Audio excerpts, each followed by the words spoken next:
I didn't remember when he left. Pernell Roberts, for some reason, felt disappointed at some point in his run-through. I know that at a party...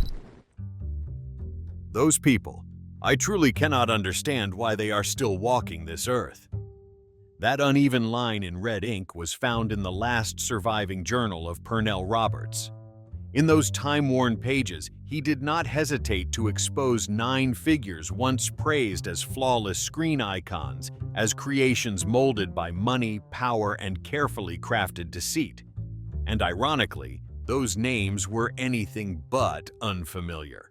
One had been his teammate on set, yet secretly dealt with the executives to erase Roberts from every promotional poster, leaving him quietly sidelined for 2 years. Another had once been called a friend, yet filed a contrived complaint and spread damaging rumors for 40 years just to seize a share of the winnings from a copyright case. Worst of all, someone took the stage to mock him simply because Roberts dared to speak up for Black and Asian people against disparagement in the entertainment industry. So who were those 9 names? Which of them drove Pernell Roberts to such anger that he etched a blazing red curse in his final journal? Lorne Greene, the father who controlled colleagues and masked hypocrisy on set. I'm Lorne Greene, and if there's one thing I really believe in... Ever since we were together on Bonanza, he's been like a real son to me. Few knew that behind the warm family dinners of Bonanza, where Ben Cartwright gently guided his 3 sons, a fierce, bone-deep Cold War was raging between the show's 2 leading men, Lorne Greene and Pernell Roberts. On screen, they were father and son. Off-screen, they could barely share the same room. One of the most retold incidents happened in 1962 at Hollywood Center Studios during the shoot for The Bitter Water. The scene called for Adam Roberts to argue with Ben Greene. It seemed simple enough, but as the cameras rolled, Roberts dove so fully into the moment that his voice carried across the set. Greene, who liked to keep a tight rein, stopped the take immediately and told director William Whitney that Roberts was disrupting the emotional rhythm of the scene. He walked over to his co-star and with quiet authority said, "You should lower your voice a bit. We're making a family show." No one forgot Roberts' reaction. He straightened up, eyes cold, and replied evenly, "I'm not your son, and this isn't a church." The temperature on set plummeted. Greene paused, then turned away, but from that day on, the on-screen father-son bond became a real-life chasm. After that shoot, Greene began using his influence at NBC to reduce Adam Cartwright's screen time. He argued that Roberts confuses viewers because he always seems more intelligent than the father. An internal note, said to have been signed by producer David Dortord, now lost, once ordered the team to adjust the script structure, focus more on Ben and Little Joe. When Roberts found out, he was so angry that he slammed the script onto the table, walked out of the meeting, and announced he would sue NBC for violating his lead role provisions. The press quickly caught the scent of scandal. The Los Angeles Times ran Trouble on the Ponderosa, revealing a power struggle between the show's 2 top stars.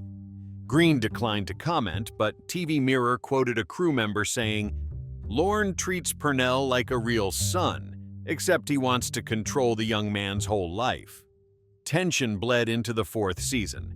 They were assigned separate dressing rooms, separate entrances, and directors shot their shared scenes separately. A crew worker recalled, "If Greene was on the right side, Roberts would head left. The moment they saw each other, everyone held their breath." Off camera, Greene's image as the perfect father wasn't entirely spotless. In 1963, Confidential reported that he was separating from his second wife, Nancy Deal, even as he projected a model persona on television. Roberts, who despised pretense, saw this as living proof that morality exists only in the script. Though he never publicly disparaged Green, he once told a Variety reporter, "A man can teach the whole nation about family love and still fail to keep his own family together."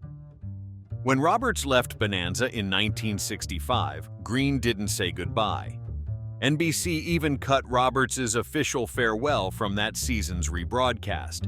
The two never met again. When Green passed in 1987, Roberts was on tour with The Diary of Anne Frank in New York and refused to pause the schedule. Asked if he would attend the funeral, he answered, he already had enough performances of his own. Their relationship was not a simple workplace clash, but a duel of generations and philosophies. In the end, it became a scar that would never heal in television history. Yet only a short time after leaving the show, Roberts faced an even louder collision, this time erupting under camera flashes and before a ballroom full of black-tie guests. 2. Chuck Connors, arrogant, dismissive, and a revealed hard edge behind the Western hero image. Actor Chuck Connors died of lung cancer today at a Los Angeles hospital. Actor Chuck Connors died today. Connors was best known for his role in the television series The Rifleman. I see you have your famous rifle with you. Oh, yeah, I carry it for identity, Steve. Kind of the trademark of my show. On the night of August 15, 1964, at the Beverly Hilton Hotel, Hollywood hosted a gala fundraiser for the Motion Picture Relief Fund, gathering the entire roster of Western stars of the era. Among the guests were two shining names, Chuck Connors of The Rifleman and Pernell Roberts, then still a Bonanza figurehead. No one expected the event to become one of the decade's most notorious confrontations. According to Life magazine photographer Jerry Telford, during the festivities, a young server spilled wine on Connors' jacket. Instead of handling it gently, Connors raised his voice across the ballroom, using cutting remarks that froze the room. Roberts, seated at the opposite table, immediately stood and walked over. Witnesses said he spoke only a few quiet words, but with a charged edge. "You think you're a hero just because you carry a prop gun?" Connors sprang up. They went face to face, and security had to separate them. By the next morning, the story was everywhere in Hollywood. The Los Angeles Herald-Examiner blared, "Explosive clash between two Western stars at Beverly Hills." NBC promptly asked Roberts to remain silent for the brand's sake, but he refused. In a brief TV Guide interview the following week, he said only, "I don't see anything to apologize for when reminding someone that kindness is as valuable as fame." That line lit the fuse. Connors fired back on the Steve Allen Show, hinting that some people prefer preaching to acting. The public split into camps. The tabloid Movie Mirror poured fuel on the fire, claiming Roberts had once been warned by NBC for an aggressive attitude on set. Roberts denied it, but the rebel artist image hardened. Connors, known for a quick temper, didn't stop. On a 1966 talk show, he revisited the incident and joked that Roberts was probably busy washing dishes somewhere, a jab at Roberts' famous line when he left Bonanza. The audience roared, but for Roberts, it was an unforgettable insult. After the broadcast, he sent a warning letter to ABC, demanding that the segment not be re-aired. The grudge lasted for years. Guest lists at television events were often arranged so the two would never share a room. At the 1968 Western Heritage Awards, upon learning Connors was in the front row, Roberts walked out even though he was 5 minutes from receiving his commemorative honor. It wasn't just a private clash. The episode dragged both men's personal lives into scrutiny. Connors was then facing rumors of marital trouble with his wife, Elizabeth Riddell, while Roberts was branded so exacting no one could stand it. Both denied the stories, but the public remembered one thing. One man shouted, the other walked out, and dozens of cameras captured every taut expression. Though time blurred many details, the Beverly Hilton affair remains a staple of Hollywood documentaries. Some critics believe it marked a turning point that soured producers on Roberts, who from then on was labeled hard to work with.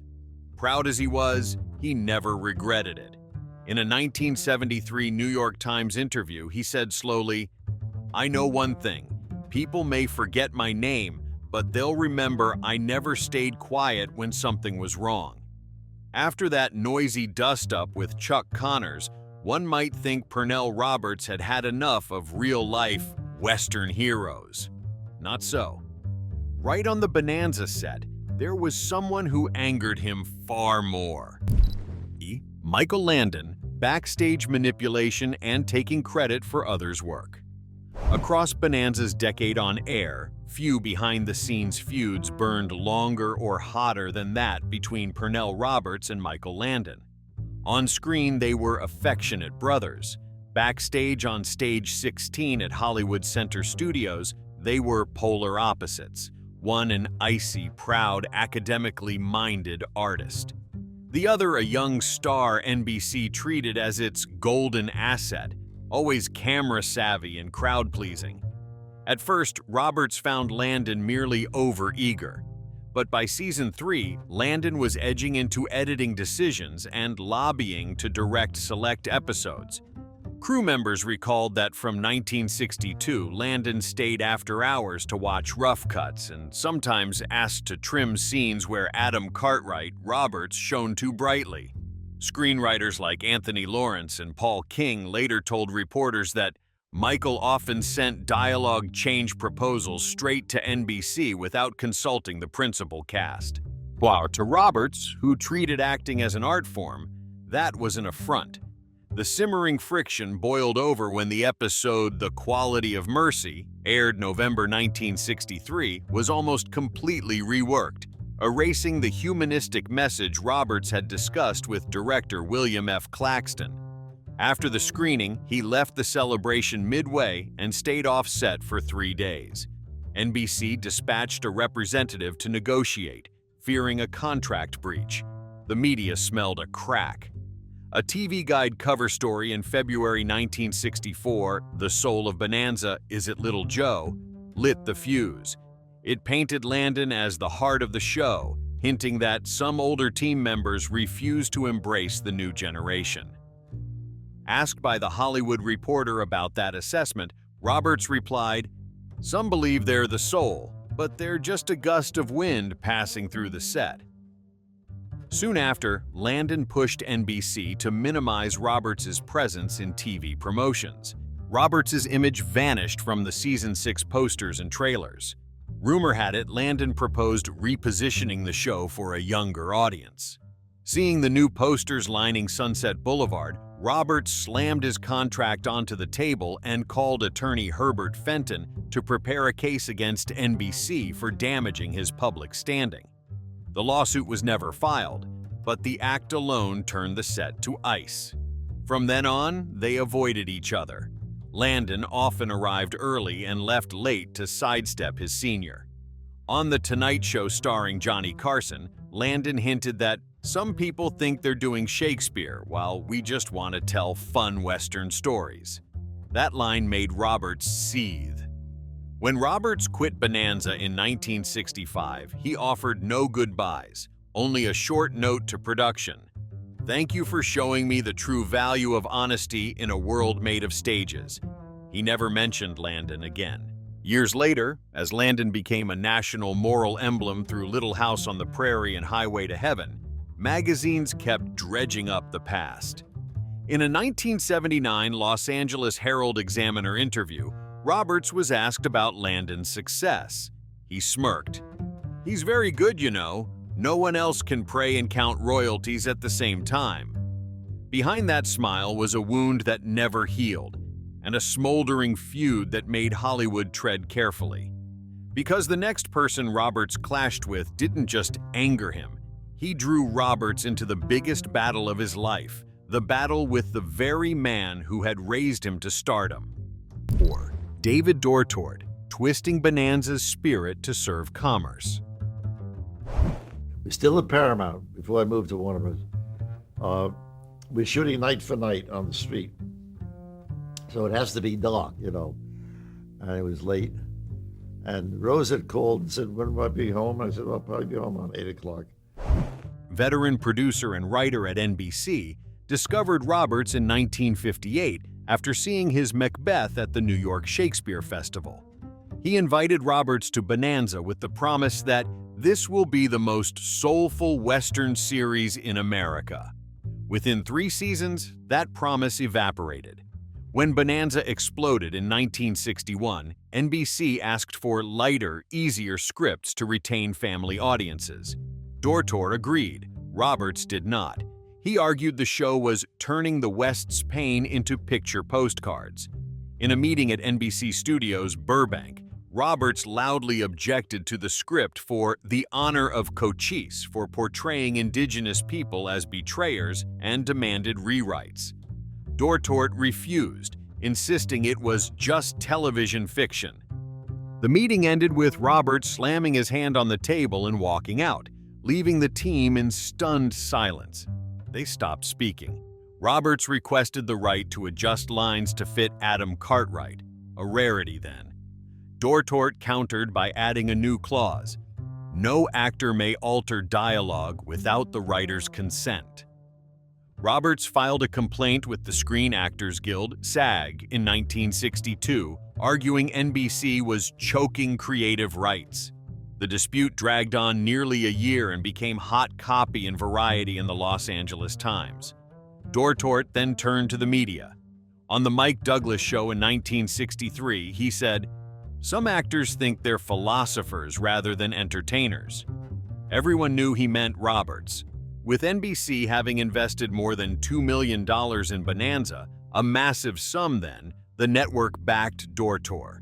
They cut many of Roberts' scenes in The Crucible and The Firstborn, leaving him on screen only briefly. Matters peaked in 1964 when Roberts held a press conference at the Beverly Hills Hotel with his lawyer and 3 friendly reporters from The Hollywood Reporter, TV World, and The Los Angeles Mirror. He declared, "If this is Hollywood's idea of art, I'd rather wash dishes than do another episode."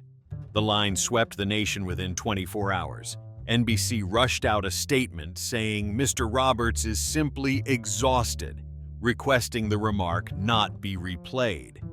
But the damage was done. Millions of viewers wrote the network asking why Adam Cartwright had suddenly vanished from the new season's trailers. In response, Dortor removed Roberts' image from Season 6 posters and omitted his name from the official roster. On his last day on set in April 1965, the nameplate Adam Cartwright had already been removed from his chair. A crew member later recalled, "He just stood there, looking at the empty chair, said nothing, then turned away. No one dared make a sound." Years later, in his memoir My Days on the Ponderosa, Dortor wrote, "Pernell was a fine actor, but he never understood that television isn't philosophy."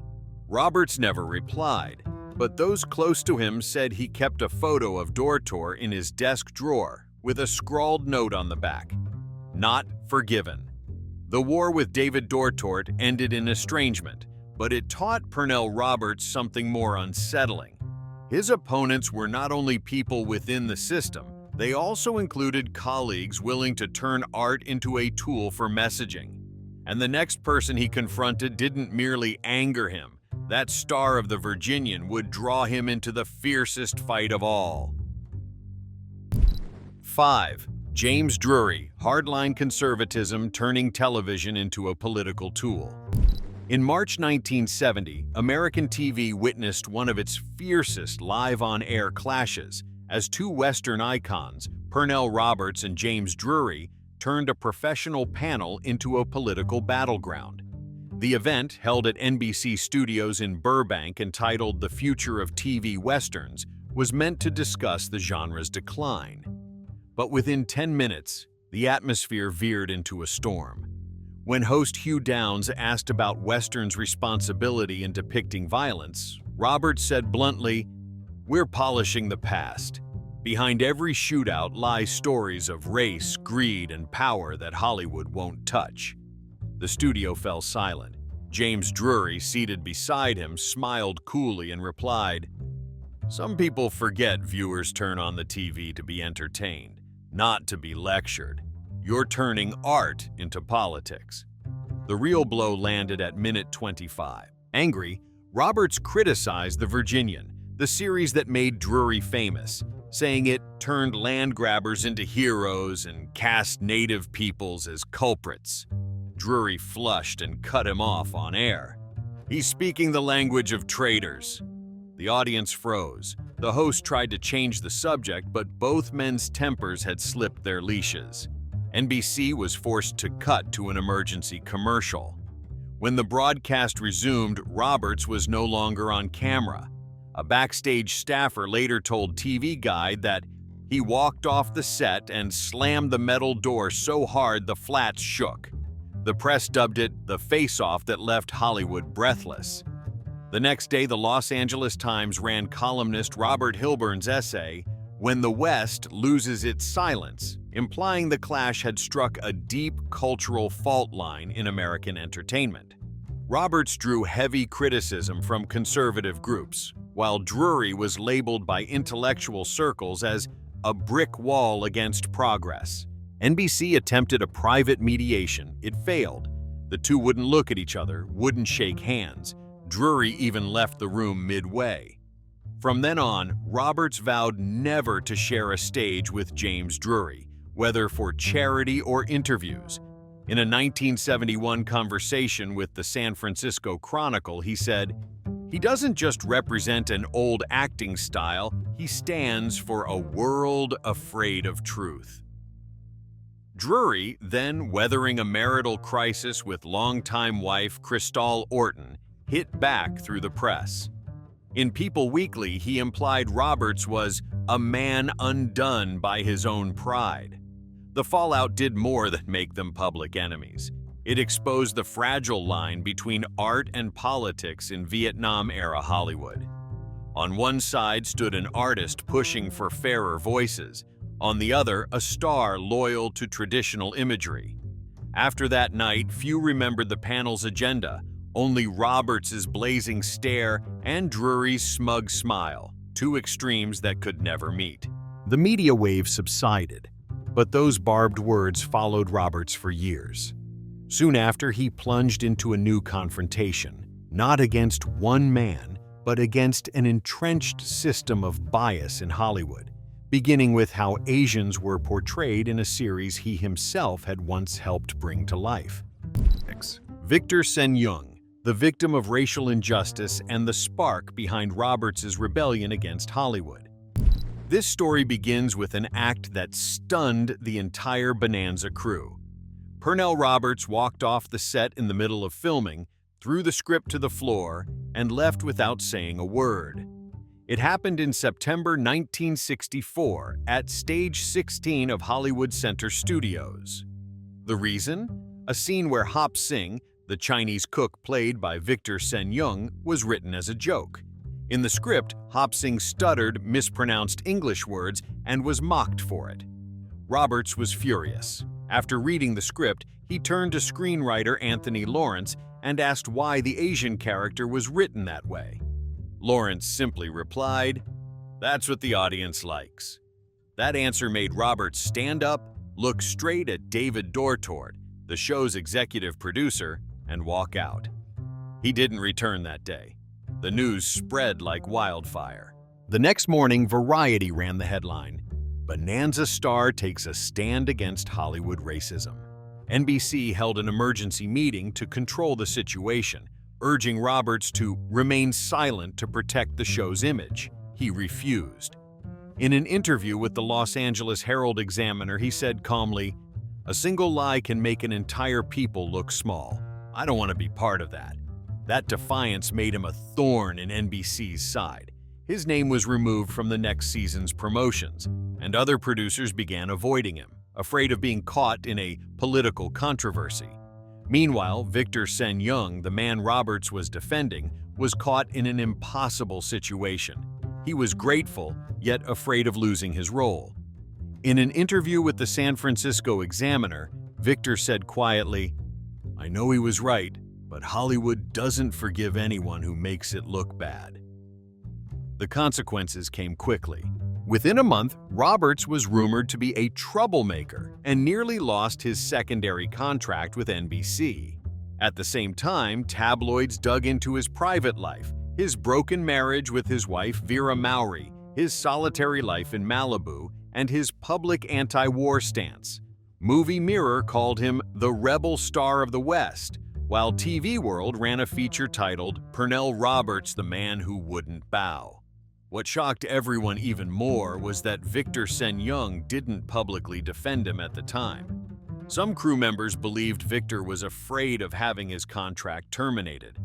But years later, in a 1978 interview with the Oakland Tribune, Victor finally admitted, "Pernell was the only one brave enough to say what we couldn't. He lost his job for all of us." The incident not only angered NBC, but also forced Hollywood to confront how it portrayed Asians and people of color on screen.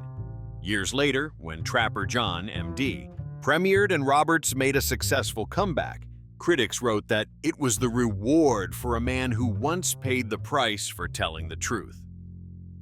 The episode with Victor Sen-Young marked the end of a stormy chapter in Pernell Roberts' life, a hero on screen, but an outcast in reality. After that, he slowly withdrew from Hollywood, choosing theater and social activism instead. Yet, even away from the spotlight, the conflict followed him, a lasting reminder that sometimes honesty is both a man's glory and his curse. 7. Dan Blocker, the silent betrayal of friendship and the choice of safety over justice. Well, not anymore. There was a time that I did. I think after the second or third year, I started finally to... Modern science is fighting this killer and in many cases licking it. But we need you in that fight. During the golden years of Bonanza, people believed Pernell Roberts and Dan Blocker shared one of the rarest, most genuine friendships in Hollywood. They were often seen together at charity events in Beverly Hills, shared dressing rooms, rehearsed lines late into the night, and were known as the moral core of the cast. In a 1961 interview with TV Guide, Blocker even said, "Pernell and I are like brothers. He makes me think harder about acting, that it should say something, not just make people clap." But few knew that friendship would end with a quiet, devastating cut. It happened in 1963, when Roberts began to be isolated by NBC due to his constant disputes with Bonanza producers over the show's direction. He believed the series had lost its original human message and had become too commercial. During that time, Blocker, his closest friend, chose silence. The breaking point came during the filming of the Paiute War, an episode later condemned by critics as Bonanza's moral stain for depicting Native Americans as savages. Roberts strongly opposed the script, demanding the entire dialogue be rewritten. NBC refused. He refused to film, calling the episode an insult to a people. Blocker, though privately agreeing with him, continued acting as directed. A lighting technician told The Hollywood Reporter that Roberts stormed off set that day, while Blocker sat alone in his car for hours, smoking silently. The two didn't see each other for 2 weeks. When they finally returned, Roberts avoided him completely. Rumor has it that during the next script reading, Roberts muttered just loud enough for everyone to hear, "You chose your meal over your soul." The room went dead silent. No one said a word. Their friendship ended at that moment. After Roberts left Bonanza in 1965, Blocker tried to mend things. He sent several letters, one of which Variety quoted in 1972. "I still think of you as a friend, even if you don't." Roberts never replied. He told the San Francisco Examiner, "Silence can be betrayal, sometimes worse than a lie."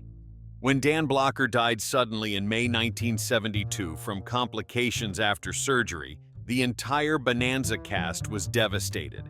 Michael Landon cried on live television. Lorne Greene led the memorial service at NBC Studios.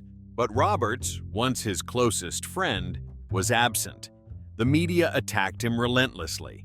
The Los Angeles Times called his absence a dark mark on the legacy of Adam Cartwright. When asked about it, Roberts simply replied, "I didn't go because he wouldn't hear me anymore." Behind that seemingly cold remark was years of guilt. A close friend revealed that Roberts kept their first photo together, pinned on his office wall, but with Blocker's face turned inward.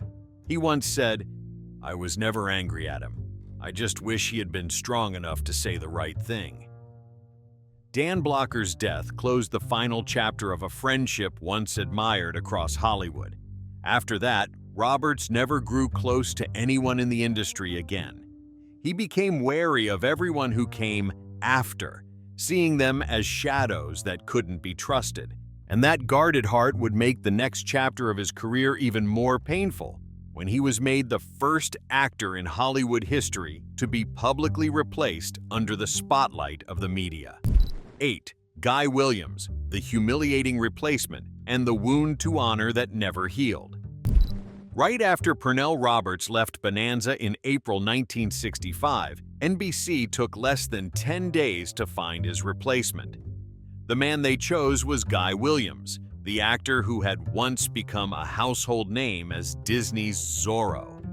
The decision shocked Hollywood for its speed, as if the network had been waiting for Roberts to walk away, ready to erase his trace the moment he did. On May 10, 1965, Variety published a headline that stunned readers. "Guy Williams saves Bonanza from collapse." The article praised Williams for bringing youth, warmth, and modern charm to the series, while subtly criticizing Roberts for being too serious, too academic, and lacking connection with the mainstream TV audience. Better reading the piece at a cafe in Malibu, Roberts, according to journalist Don Alpert, threw the paper on the table and left without a word. Things worsened when NBC launched a new season campaign featuring Guy Williams placed between Lorne Greene and Michael Landon, the very spot once held by Roberts. The slogan, "Bonanza, a new era begins," read like a cold declaration that Adam Cartwright is dead.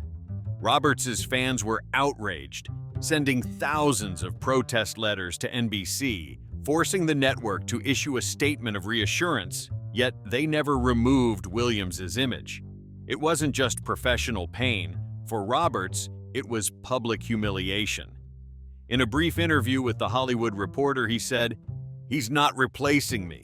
He's replacing the conscience of the show." The line spread like wildfire across entertainment magazines, heightening the tension. Ironically, Guy Williams himself wasn't comfortable with the situation. Many on the set rejected the newcomer. Lorne Greene worked with him reluctantly. Michael Landon kept his distance. Williams, who had already been dropped by Disney over rights disputes regarding the Zorro character, now faced whispers that he was filling the void left by a rebel. According to TV World, he once broke down in tears in his dressing room after feeling isolated by colleagues. Meanwhile, tabloids continued stirring the pot. Movie Mirror claimed that Roberts was jealous and had called NBC threatening to sue for using his character's likeness without permission. NBC denied it, but the scandal only fueled curiosity. The Los Angeles Examiner even ran a piece titled "Bonanza, the battle between the man and the ghost," a media blow that hurt both men's reputations. Within months, Williams was quietly written out of the cast. NBC discreetly removed his name from the credits as if he had never existed. But for Roberts, the wound remained. He felt erased from history simply for daring to speak the truth. In a personal notebook later revealed by his friend Joanne Redding, Roberts wrote, "The worst feeling isn't being hated, it's being replaced and realizing no one remembers you were ever there." The Guy Williams affair was the final cut that severed Roberts' ties with Hollywood. After that, he withdrew from television for nearly a decade, taking only small stage roles in New York. As for Williams, though he found brief success with Lost in Space, he too soon faded from memory. When he died in 1989 in Buenos Aires, Roberts told an old friend, "Death never brings anyone back. but at least it ends the act of pretending to be someone else. After that episode, Roberts completely turned his back on the fame machine, entering the darkest period of his career. Yet, within that silence, he rediscovered the part of himself he'd lost. The artist who chose to live by conscience, even at the cost of career and reputation. 9. Henry Coleman, the face of dirty power and the cursed contracts of Hollywood. In 1965, while America was swept up in protests against war and for civil rights, another kind of battle was raging inside NBC studios in Burbank, not on the streets, but in a closed conference room. On one side sat Pernell Roberts, Bonanza's principal star. On the other, Henry Coleman, known as the cold face of NBC, a production executive famed for his iron discipline and for silencing artists through paperwork. Their clash quickly grew beyond contracts. It became a showdown between conscience and control, leaving a scar that would never fade in television history. According to documents later revealed by Variety in 1970, the conflict began when Coleman personally sent Roberts a 3-year renewal contract worth $1.2 million, a huge sum at the time. But Clause 17B of that contract contained a condition that enraged Roberts. It forbade any public statements on politics, religion, or social issues that might negatively affect NBC's commercial image. In short, if he marched for civil rights or spoke about the Vietnam War, NBC could terminate his deal and even sue him for breach of moral conduct. Roberts saw it as a gag order against artists. He immediately refused to sign, even though it would have made him one of the highest-paid actors on American TV. Coleman didn't back down. At a closed meeting on February 3, 1965, in NBC's 7th-floor conference room, both men faced off alongside the company's attorneys and 2 representatives from the Screen Actors Guild, SAG. Journalist Jack Allen of The Hollywood Reporter later wrote that the atmosphere was tight as a drawn wire. Coleman said, "We're not buying your soul, only the image the public loves." Roberts replied, deep and calm, "Once a contract tells me to stay silent, it's no longer a job, it's slavery." The meeting collapsed. The next day, NBC issued an official warning, threatening to sue Roberts for damaging the brand after he told the Los Angeles Herald-Examiner that Hollywood was polishing its fake morals for television. Instead of retreating, Roberts wrote an 8-page letter directly to Coleman, copying the press. In it, he accused NBC of using artists as propaganda tools and turning creativity into merchandise. One passage, quoted in the San Francisco Chronicle, read, "You want me to smile while morality is for sale, to stay quiet while freedom is chained. Well, I'm sorry, your Hollywood doesn't need me, and I certainly don't need it." The letter shook the industry. Variety called it the first declaration of independence from a network star. NBC panicked under public backlash, but Coleman remained firm, ordering the legal department to prepare a lawsuit against Roberts for damaging NBC's image and disrupting production. The legal battle dragged on for 3 years, from 1965 to 1968, quiet but intense. Roberts hired attorney William Pearlman, who had defended many artists' free speech cases. NBC spent hundreds of thousands of dollars to keep the story under wraps, but the more they tried to hide it, the more curious the public became.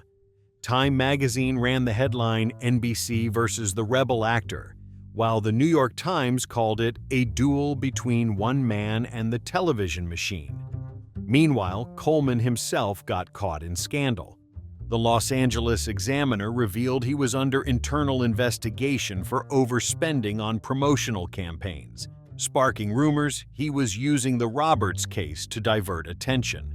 The gossip spread fast, casting further doubt on his integrity. Seizing the moment, Roberts told interviewer Gene Shalit, "Hollywood doesn't need villains. It already has people who sign contracts like Henry Coleman." The climax came in November 1967, when both men were summoned to a private mediation at a Los Angeles law office. According to legal clerk Richard Bowman, the meeting lasted less than 2 hours. Roberts walked out first, face flushed, clutching a folder tightly. When reporters asked what had happened, he simply said, "That man is living proof that a conscience can have a price tag." Days later, NBC announced both sides have reached an out-of-court settlement, with no details disclosed. Industry insiders knew Roberts had won the moral victory. He paid no fines, issued no apology, and retained his right to speak freely. But it came at a heavy cost. He was permanently blacklisted from all NBC projects. Coleman continued to rise in rank and earned multiple production awards, but his name would forever be tied to the phrase, "the man who drove Pernell Roberts out of Hollywood." When asked years later about the case, in a 1981 Entertainment Tonight interview, Henry Coleman smirked. He was talented, but talent never beats the system. In Hollywood, the one who's right is usually unemployed. For Roberts, that statement summed up the very nature of the industry he'd rejected. After Henry Coleman, he never signed another long-term studio contract. He turned instead to theater, independent, modest, and free from corporate control. Their story became a cautionary tale for generations of actors that followed. In the glittering world of Hollywood, those with principles are the ones most easily crushed, but also the ones who are never forgotten. And those were the 9 names that haunted Pernell Roberts to the end. Colleagues, producers, and so-called friends who turned his artistic ideals into scars that never healed. Behind Hollywood's glitter lies a cold battleground, where fame can be bought with silence, and honesty is the most expensive thing an artist can ever afford. What do you think? Among these 9, who do you believe Pernell Roberts despised the most? Leave your thoughts below in the comments. And don't forget to like, subscribe, and turn on notifications so you don't miss the next video.